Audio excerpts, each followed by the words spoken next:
We're living in the middle of a global health crisis that rarely makes headlines. It's not a virus. It's not a war. It's obesity.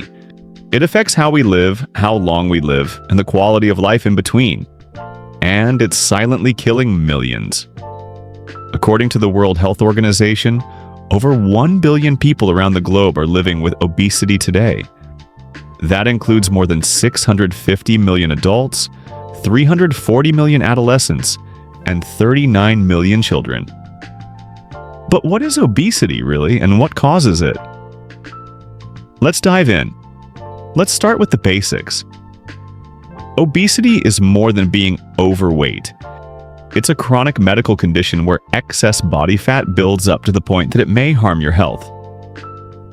Health experts often use body mass index, BMI, to measure it, a simple ratio of weight to height. According to the CDC, a BMI between 18.5 and 24.9 is considered healthy.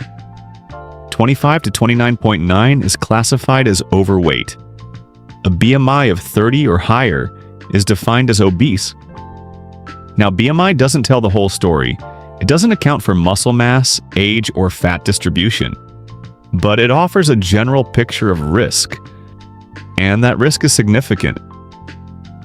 Obesity increases your chances of developing heart disease, type 2 diabetes, stroke, certain cancers, sleep apnea, joint problems, and even mental health issues like depression and anxiety. But what's truly alarming is how widespread it is. In the United States, over 42% of adults and nearly 20% of children are living with obesity.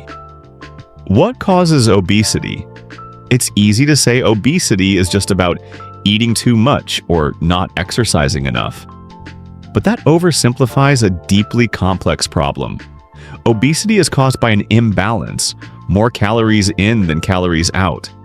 But why that imbalance occurs is where things get interesting. Let's break it down. 1. Highly processed diets.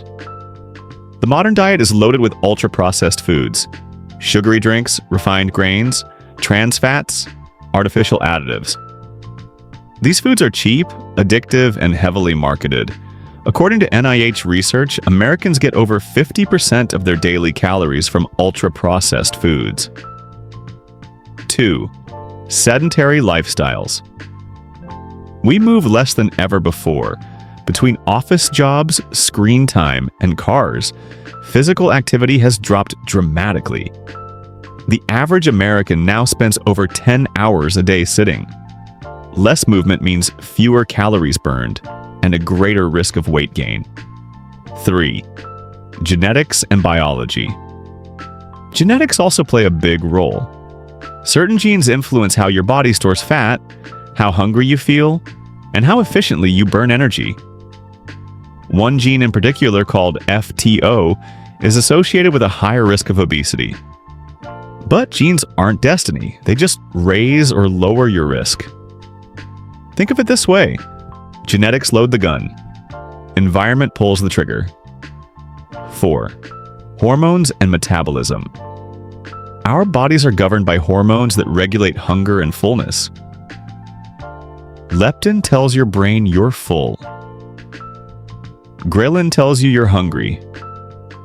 In people with obesity, these signals can become dysregulated, leading to overeating, even when full. Metabolic conditions like insulin resistance also play a role, making it easier to gain fat and harder to lose it. 5. Stress and emotional eating food isn't just fuel. It's comfort, routine, reward. Many people turn to food to cope with stress, sadness, loneliness, or trauma. According to the American Psychological Association, over 38% of adults report overeating due to stress. This emotional cycle can make it difficult to break free, no matter how much willpower you have. 6. Socioeconomic factors. Where you live, how much money you make, and what you have access to can all shape your health. Low-income communities are more likely to lack access to fresh produce, safe places to exercise, quality healthcare. This leads to higher obesity rates in marginalized and underserved populations. And it's not about choice, it's about opportunity. Obesity isn't about laziness. It's not a moral failure, it's a multi-layered health condition shaped by everything from biology to environment. So, how do we fix it? We start with understanding. Governments can regulate junk food advertising and subsidize healthier options. Schools can teach nutrition and movement early. Workplaces can promote active lifestyles and wellness. Communities can build walkable neighborhoods and accessible parks. And most importantly, we need to shift the conversation away from blame and toward compassion and support.